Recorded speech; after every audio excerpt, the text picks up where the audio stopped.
10லேருந்து 15 நிமிஷத்துக்குள்ளே ஒரு 1 பாட் chicken gravy இது. நல்லா ஒரு எமர்ஜென்சியாக நம்ம ஏதாவது டக்குன்னு குழம்பு வைக்கிறதா இருந்தால் இந்த மாதிரி செஞ்சுக்கலாம். இதை தாளிக்காமல் செஞ்ச சிக்கன் கிரேவி. சுட சுட சாதத்தில் சூடாக இந்த சிக்கன் கிரேவி போட்டு சாப்பிட்டு பாருங்கள்.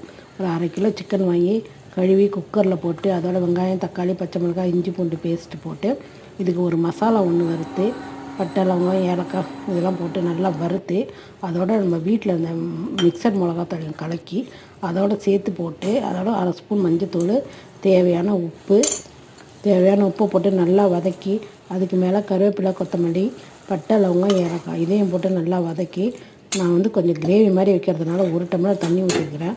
அதோட கொஞ்சம் திருவுன தேங்காய் இதை போட்டு குக்கர் மூடியை போட்டு குக்கருக்கு தகுந்த மாதிரி 3 விசில் இல்லை 4 விசில் போட்டு குக்கர் மூடியை எடுத்துட்டு மிளகுத்தூள் போட மறந்துட்டேன். இப்போ லாஸ்ட்டாக சேர்த்துக்கிறேன். இதை நல்லா அப்படி கொதிக்க விட்டு சுட சுட சாதத்தில் இதை போட்டு சாப்பிட்டு பாருங்கள். 10லேருந்து 15 நிமிஷத்துக்குள்ளே செஞ்ச ஒரு சிக்கன் கிரேவி இது. தோலோடு வாங்கினதுனால நான் வந்து தாளிக்கலை, அப்படியே போட்டுட்டேன்.